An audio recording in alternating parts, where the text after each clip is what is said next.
국민의힘은 총선에 이제 힘을 쏟으면서 뭔가 한동훈 비대위원장 중심으로 달려가고 있는데요. 막고 또 막았지만 또 터지고 말았습니다.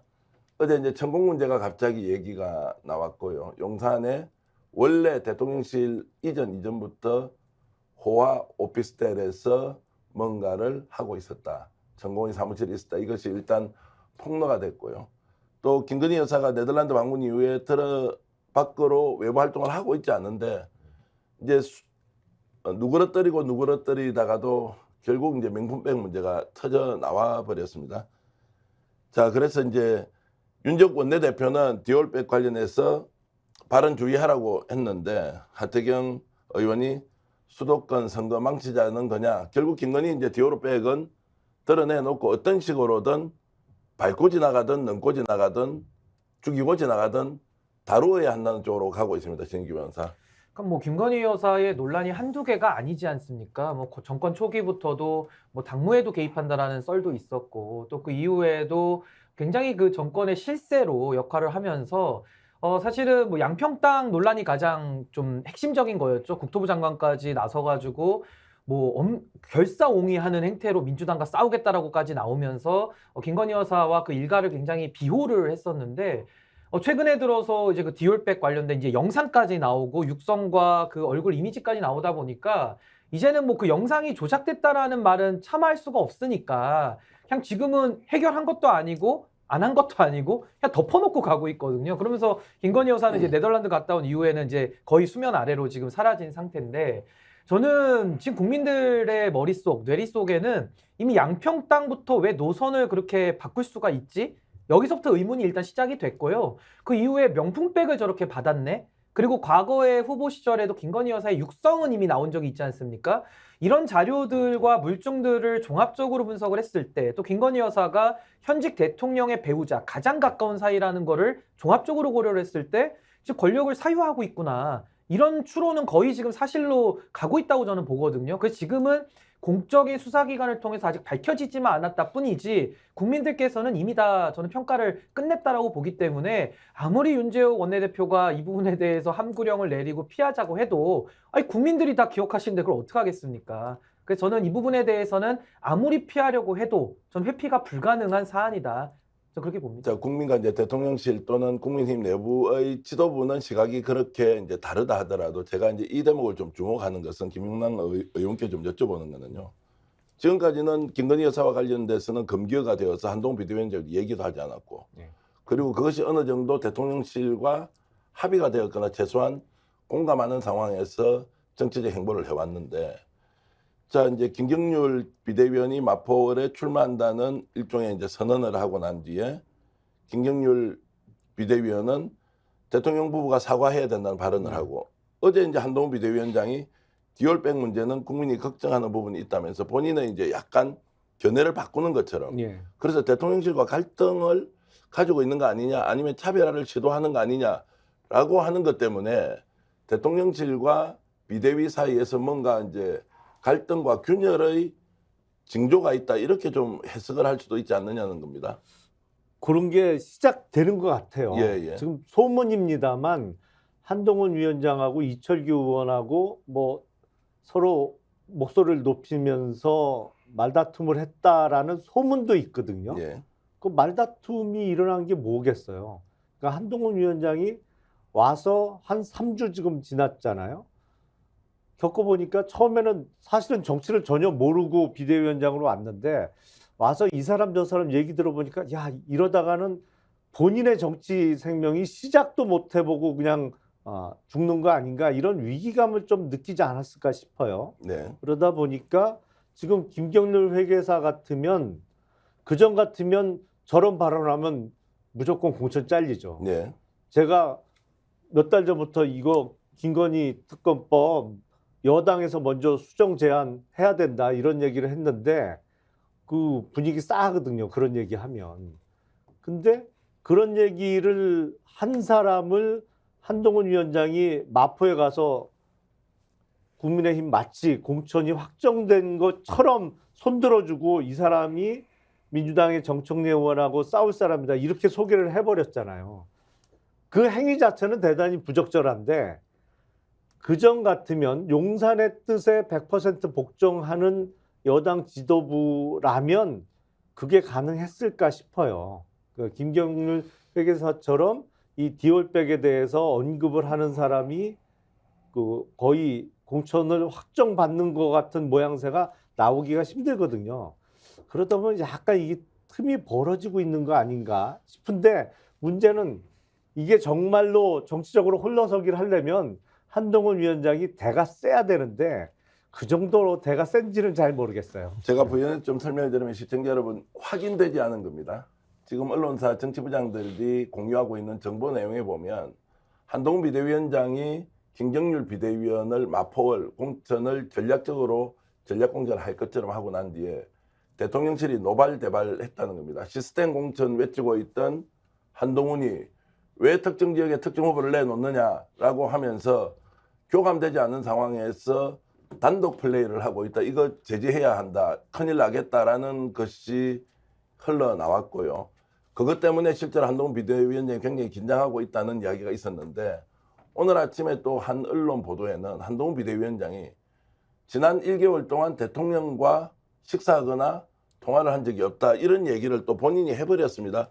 그래서 이게 이제 서영주 부대변인 이게 이제 차별화로 가느냐 아니면 갈등이 이제 시작되느냐 이런 걸로 이제 추론을 많이 언론사가 지금 하고 있습니다. 아니 한동훈 비대위원장이 한 달 동안 뭐 밥을 먹든 전화를 안 하든 그게 뭐 무슨 의미가 있나요? 예. 한 몸인데 예. 뭐 그 말하자면 본인이 자기 몸에 한 몸이에요. 그러니까 예. 그냥 독백하는 거예요. 맛이 예. 만나든 밥을 먹든 뭐 하든 간에 지금 한 몸으로 움직이기 때문에 그런 큰 의미가 없고요. 네. 한동훈 비대위원장이 김경률 비대위원에 대해서 한 거는 그냥 정치 미스예요. 미수가죠, 미수가. 정치 미수가. 그냥 정치적으로 본인들이 초보라고 인정을 했고 오늘 보니까 김경률 비대위원도 라디오 인터뷰에서 그러더라고요. 본인도 초보고 한동훈 비대위원장도 초보라서 이런 일이 벌어졌다. 이건 적절치 않았다라고 얘기를 하잖아요. 고백을 하는 겁니다. 그러니까 한동훈 비대위원장이 본인이 되게 멋있는 말하고 폼 잡고 다녀도요. 그게 한계입니다. 김경률 비대위원 수준밖에 안 되는 거예요. 한동훈 비대위원장은. 그러니까 폼 잡을 필요가 없어요. 그리고 지금 전체적으로 국민의힘이 돌아가는 거는 더 강력하게 용산의 선악위에서 벗어나지 못하고 있습니다. 용산의 그늘에서 놀아나는 거잖아요. 그리고 이제 뭐 이게 정확하진 않지만 뭐 언론사의 어떤 내부 정보로서 뭐 거론이 됐다고 하지만 용산이 만에 하나 한동훈 비대위원장이 이런 실수를 하더라도 용산에서 말을 하면 안 돼요. 그건 공천 개입이 되는 것입니다. 그렇지 않겠습니까? 그래서 저는 한동훈 비대위원장 부분들은 이미 윤석열 대통령과 한 몸으로 움직이고 있기 때문에 저는 이격이 있다. 이런 부분은 아니고 당 내부에서 그런 부분이 있을 수 있죠. 이철규 공관위원장이랑 국회의원과 그냥 한동훈 비대위원장은 그냥 말하자면 배지가 아니잖아요. 그냥 대통령이 보낸 사람일 뿐이니까. 그러면 당내에서 헤게모니 싸움이 있을 수 있다. 그 정도 선까지는 좀 이야기하고 싶지 뭐 지금 용산과 갈등 그리고 뭐 차별화한다. 김건희 특검법 같이 발맞춰 나오면서부터 그거는 글로 먹었습니다. 저는 그렇게 생각해요. 네. 그러면 지금 이제 뭐 세간에서 호사가들이 뭔가 한동훈이 홀로 서게 하기 위해서 윤석열 대통령과 차별화하겠다라고 하는 것은 서 부대변인 말씀에 의하면 큰 틀에서 그렇게 할 수가 없다. 미세하게 바뀌는 것 가지고 우리가 과장 또는 과대 해석할 필요 없다. 이제 이렇게 보는 게 맞습니까? 저는 초보 운전자의 난폭 운전이라고 저는 규정을 짓고요. 예. 결국에는 정치를 모르는 사람들이 지금 뭐 굉장히 밀어붙이듯이 정치를 하다 보니까 나오는 부작용이라고 생각이 들고 무엇보다도 윤석열 대통령이 저는 가장 큰 착각을 했던 것 같아요. 그게 뭐냐면은 결국에는 특수부 검사의 평생을 살아왔던 그 DNA가 몸에 남아있다 보니까 한동훈 위원장을 당에 보내도 내가 어느 정도 컨트롤이 가능하겠지. 검사동일체 원칙이 적용되겠지라고 생각을 했겠습니다만은 실제 정치라는 것이 특수부 검찰이 수사하듯이 그 장악이 되겠습니까? 다 욕망이 용광로처럼 모여있는 곳에 조정력이 있어야 되는데 그게 가능하겠냐는 말이죠. 그래서 결국에는 저는 이제 한동훈 위원장 선임할 때부터, 임명할 때부터 예상을 했던 문제가 저는 노정됐다고 봅니다. 그게 뭐냐면은 결국 윤석열 대통령은 현재 권력을 가지고 있는 실권자인데 이제 구권력으로 가고 있는 거고요. 한동훈 위원장은 아직 권력은 없지만 높은 인지도와 인기를 기반으로 이제 신권력으로 떠오르는 해가 되는 거거든요. 하늘 아래 태양이 두 개가 될 수 있겠습니까? 당에 어떻게 지도력이 두 개가 될 수 있겠습니까? 어느 한 사람이 권력을 가지고서 권력을 행사하는 것일 텐데 지금 그 권력의 교체기 속에서 윤석열 대통령이 검사 DNA를 가지고 있었던 착각들 그리고 한동훈 위원장의 그 초보가 난폭 운전을 하다 보니까 이것들이 뒤섞이면서 저는 신구 권력이 교체되는 그 과도기에서 나오는 부작용이고요. 저는 앞으로 이 공천의 253개 지역구를 싹 다 이제 조정해서 경선까지 잘 관리를 해야 되는데 저는 관리 능력이 없다. 저 그렇게 생각합니다. 관리 능력이 없다는데 한동훈 비대위 체제가 없다는 겁니까? 그러니까 대통령실이 없다. 한동훈 비대위 체제가 관리할 능력이 없기 때문에 예. 이 당 자체가 총선을 정상적으로 치르기 위해서는 특단의 조치를 취하거나 아니면 이대로 간다 그러면은 뭐 국민의힘은 내부 정리부터도 거의 불가능한 상태로 그러면 좀갈 김기현 것 체제 같습니다. 때 뭐 여러 가지로 불협화음이 있었는데 한동훈 체제로 바뀌고 나서 큰 변화가 없었다 또는 우리가 일반적으로 인식할 만한 진척이나 발전 없었다 이렇게 보시면 오히려 김기현 체제가 더 낫죠. 왜냐하면 김기현 대표는 떠오르는 태양은 아니기 때문에 예. 윤석열 대통령이 어느 정도 장악력을 할 수가 있었을 거거든요. 근데 한동훈 위원장은 김기현 대표랑은 본질이 다릅니다. 네. 이분은 차기 권력으로서 이미 당에서도 그 국민의힘은 제가 탈당은 했습니다만은 DNA적으로 기회주의거든요. 그래서 무조건 신권력에 갔다가 붙어가지고 뭔 짓이라도 하는 당이기 때문에 저는 지금 내부를 제가 안 봐도 비디오예요. 지금 한동훈 위원장 중심으로 아마 당은 일사단결로 아마 줄을 설 겁니다. 양쪽 다 없어요. 관리 능력이. 예, 예. 한동훈 위원장도 그렇고 용산도 없어요. 사실은. 예. 근데 3일 전에 국민의힘 공천 룰이 발표가 됐잖아요. 그 룰하고 실제 이루어지는 거는 완전히 딴판이에요. 왜냐하면 그 룰대로 발표하면 현역 의원들 중에 컷오프 대상은 7명밖에 없습니다. 룰에 그렇게 나왔어요. 권역별로 컷오프 대상자 해갖고 그러면 서울에 컷오프 대상은 1명밖에 없는 게 맞거든요. 네. 근데 어제 한동훈 비대위원장이 강남에 있는 모 현역, 당연히 국힘 소속의 모 현역 의원의 지역 사무실을 방문했는데 아마도 거기서 이루어진 대화가 당신 여기 비워줘야겠다. 뭐 이런 얘기가 오고 간 것 같아요. 소문이 그렇게 돌고 있는데 방문은 거의 사실인 것 같아요. 근데 최근에 보면 강남 3구, 그러니까 서초, 강남, 송파가 국회의원 선거구가 8개입니다. 근데 그 8개 중에 7개가 국힘 소속의 현역 의원이에요. 그런데 물론 이제 김웅 의원은 불출마 선언을 했기 때문에 뭐 현역 의원 중에 다시 재선 도전하는 사람은 6명이라고 봐야 되는데 이 강남 3구 모두를 전략공천 지역으로 지정할 수 있다. 이런 보도가 나오고 있거든요. 그러면 이 3일 전에 발표한 경선 룰하고는 애시당초 맞지가 않아요. 네. 경선 룰의 발표 내용은 서울에서는 전략공천 지역이 딱 하나. 그러니까 정확하게 표현하면 컷오프 되는 현역 의원은 단 1명.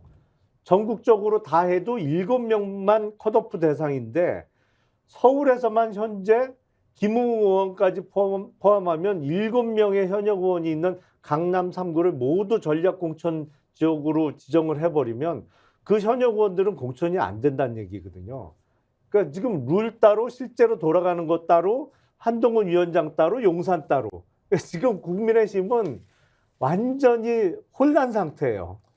공천 룰과 관련해서 이제 국민들이 당에서 발표하는 공천 룰을 실제 믿고 있겠느냐 아니면 당에서 이렇게 국민들에게 뭔가 보여주기식을 한다 이런 건데 중요한 것은 공천 룰이라는 게 그 당에 소속돼 있는 당원, 출마 예정자, 현역 국회의원들이 이것은 명분 있는 공천 규칙이구나 라고 하는 인지가 중요한데 국민들 평가 이전에 김영남 의원 말씀대로 지금 현재 당 내에서조차 뭔가 공천 룰이 나오고 있지만 이것이 맞는지 아닌지 정말로 상황을 정확하게 꿰뚫고 있는지 확인할 수 없다는 말씀으로 제가 좀 이해를 하고요. 자, 이렇게 가면 이번 총선 과정에서 김기현 체제보다 좀 더 못하다 지금 현재 한동훈 체제가. 그러면 이제 총선 가야 되지 않습니까? 이제 80일 남았지 않습니까? 종합적으로 보면 서영주 부대변인 네. 지금 민주당 앞선 구도 그리고 국민의힘은 백석 전후로 막 그냥 주저앉을 가능성 그리고 지금 김용남 의원이 참여하고 계시는 개혁신당 같은 데서 선전을 하고 진보 진영에서도 상당 부분 좀 원내 진입을 하고 이런 가능성이 생길 수 있습니까? 이미 생기고 있죠. 생기고 있다. 예. 근데 이제 뭐 이게 선거는 이게 뚜껑을 열어봐야 하는 것이기 때문에 그 예측을 단정할 수는 없지만 예를 들어서 지금 분명한 것은 윤석열 정부가 오락가락하고 국정 운영이 매우 국민들한테 실망감을 주고 있다는 거는 사실이에요. 그 다음에 한동훈 비대위원장 왔는데 제가 늘상 똑같은 얘기를 하지만 폰만 잡고 있어요. 네. 정치를 모르면서 그냥 멋만 부리고 폰만 잡고 하는데 실제적으로 당 보십시오. 지금 벌써부터 80일 남았는데 오락가락 하잖아요. 공천이 시스템에 있어서 돌아가는 거는 양당 마찬가지입니다. 그러니까 정당 정치 자체를 이해하지 못하고 그냥 윤 대통령도 정치 초보인데 본인도 정치 초보예요. 근데 뭔가 아는 척을 하려고 하니까 자꾸 실수가 나오는 겁니다. 점점 더 실수를 하게 될 거예요. 근데 이런 측면에서 이게 민주당한테 득이 되느냐? 그것도 모르는 겁니다. 왜냐하면 양당의 극단 정치 부분에 있어서 국민들이 또 평가를 하거든요. 그러면 민주당은 이럴 때일수록 더 혁신을 해야 되고 더 나은 모습을 보여줘야 되는데 민주당은 변화하지 않고 있어요.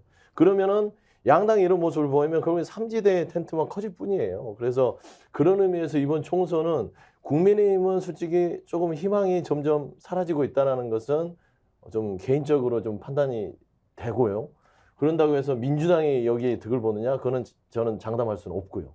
그래서 저 솔직히 말하면 양당에서는요, 뭐 솔직히 긴장의 끈을 놓쳐서는 안 된다. 좀 그런 좀 포괄적으로 뭐 다 문제다. 뭐 그렇다 하더라도 이제 현실 정치라는 것은 네. 이 저울을 가지고 그람수를 따지듯이 더 잘못되고 더 잘하는 것을 이제 구분을 하면 국민의힘은 결국 기준이 100석 정도 이렇게 보십니까? 100석이 아니라 제가 봐서는 강서구 보궐선거의 아웃라인을 벗어나지 못할 것이다. 저는 그래 보고 그러면 있습니다. 어떻게 됩니까? 그는 저는 의석수로는 제가 판단하기 힘들고요. 굉장히 조심스럽게 이제 전망을 하셨나요? 제가 보기에는 네. 지금 부자 몸조심하는 그건 거예요. 아니고. 의석수 얘기하다 부자예요? 보면 더불어민주당 의석수가 현실적으로 많을 수밖에 없기 때문에 지금 더불어민주당은 그냥 우리는 151석 이 얘기만 하는 거잖아요. 근데 예. 현실적으로는 151석이 뭐예요? 사실은 여야 1대1 구도, 그러니까 국민의힘, 더불어민주당 1대1 구도로 총선을 치른다고 그러면 무조건 더불어민주당이 지금과 같은 상황이라면 단독 200석이 넘어갑니다. 단독 200석이. 네, 단독 200석이 훌쩍 넘어갈 수밖에 없는 않습니다. 상황이에요. 예. 근데 그러다가 이제 혹시 역풍 맞을까봐 200석 얘기는 훨씬 뭐 뻥끗도 안 하고 그냥 151석 말씀만 계속 하고 있는데 민주당 쪽에서 전형적인 부자 몸조심이에요. 자, 근데 부자 몸조심이고. 아니 그냥 수치는 거짓말을 안 하니까 네. 수치적으로 계산해 보면은 답은 나와 있어요. 그게 뭐냐면은 아까 뭐 공천률 얘기하셨는데 당에서 가장 근본 규범이 당원이거든요. 국민의힘은 지난 1년 동안 당원을 2번이나 바꿨습니다. 근데 그 하위에 공천률 따위가 무슨 의미가 있는지가 전 일단은 근본적인 의문이고 구성원들이 신뢰를 안 한다는 게 첫 번째고요. 또 하나는 지난 총선에서 그래도 황교안 대표 체제 시절에 굉장히 암흑기였지만은 그래도 그분이 좀 염치가 있으시고 양심적으로 그래도 당에 대하는 태도가 있었기 때문에 그때 103석을 했습니다. 그 리더십으로. 근데 지금은요. 그 양심조차도 없고 그냥 뻔뻔하기 이를 데 없는 거의 뭐 각자 도생의 지금 그런 당 운영이 되고 있거든요. 이런 상황에서 지금 103석 기준으로 생각을 해보시면 답이 나오는데요. 네. 이번에 국민의힘이 위성정당 만들겠죠. 근데 저는 비례대표에서도 그렇게 과거처럼 표 못 얻는다고 생각합니다. 그 과거에 한번 학습 효과가 있거든요. 그러면 윤석열 대통령에 대한 심판 여론이 너무나도 높고요. 거기다가 국민의힘은 보수가 지금 분열돼 있습니다. 거의 분당에 저는 가까운 영향력이라고 봐요. 이준석 대표가 만든 신당의 지지율이 꽤 높게 나오고 있거든요. 그럼 거의 분당에 가까운 수준 아닙니까? 또 직전 당대표기도 하고요. 거기다가 지금 당내에서 한동훈 리더십이 위기에 처하면서 공천하는 족족족족 문제가 생기고 있거든요. 그러면 강서구청장 선거에서 17.15% 차이가 났었는데 그 전제위에 국민의힘이 더 잘한 게 없거든요. 그럼 17%로 보수적으로 잡더라도 그 점수에다가 보수는 분열돼 있고 거기다가 앞으로 더 잘할 가능성도 없고 또 추가 분열까지 지금 예견이 돼 있다 이러면은 아니 도대체 표를 미국에서 수입합니까? 어디 중국에서 수입합니까? 어디서 갖고 옵니까? 그러니까 국내에서만 투표를 한다라는 전제하에서 더 이상 표를 갖고 올 데가 없는 겁니다. 그래서 저는 103석보다는 당연히 밑으로 가는데요. 그 두 자릿수에서도 정말로 쪼그라들 것이냐 아니면 그래도 나름대로 선방을 해서 한 8, 90석 할 것이냐 전 거기에서 이제 다 갈린다고 봅니다. 저는 신인규 변호사처럼 숫자로 이렇게 말씀해 주시면 머리에 팍팍 꼽혀가지고 훨씬 더 낫고요.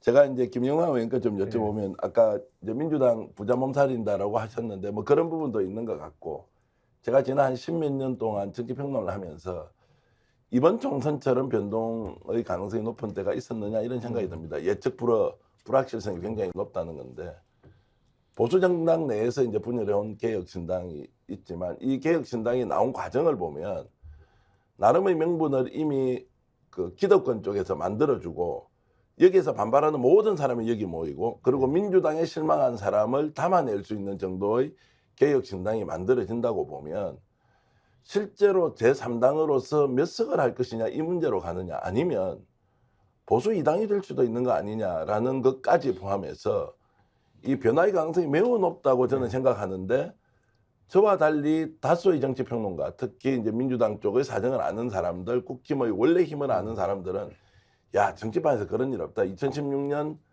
국민의당이 30몇 석 할 때도 38석 예, 했었죠. 그 할 때 기적이 일어나서 그런 것이지 지금 그런 일이 벌어지지 않는다고 얘기를 하지만 저는 반대쪽 의견을 내고 있습니다. 아니다 모른다. 왜냐하면 구조적으로 지금 국민의힘 또는 윤석열 대통령의 국정 운영이 아예 다른 양상을 만들 것이라고 생각을 하고 있는데 어떻게 보십니까?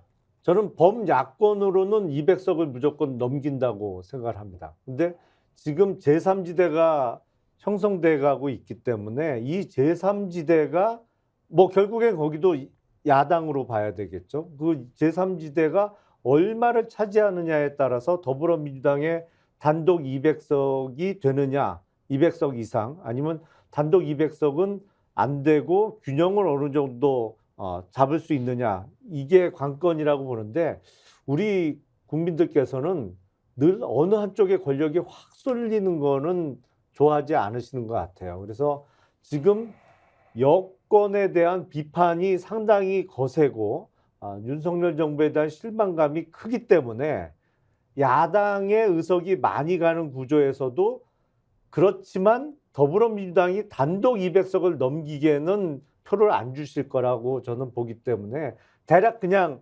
제 짐작을 말씀드리면 국민의힘은 한 80석 정도 하지 않을까 싶고요. 예. 더불어민주당은 한 170석 정도 지난 총선과 비슷한 의석 수준을 170에서 180 정도를 가져가지 않을까 싶고 제3지대에서 대략 40석에서 50석 정도를 가져가면 더불어민주당은 단독 200석은 안 되기 때문에 거기서 상식을 갖춘 적어도 제3지대의 동의를 받을 수 있는 것은 200석을 넘겨서 국회에서 다 통과시킬 수 있겠습니다만 상식과 어긋나는 것은 제3지대에서 걸러줄 것이고요. 그리고 국민의힘이 80석 정도이기 때문에 사실은 여당이 아주 쪼그라듭니다만 또 야당의 어떤 무리한 수는 제3지대가 여당과 힘을 합쳐서 적어도 100석은 넘는 의석으로 중간에 거중 조정자의 역할을 할 수 있게 국민들께서 표를 주시지 않을까.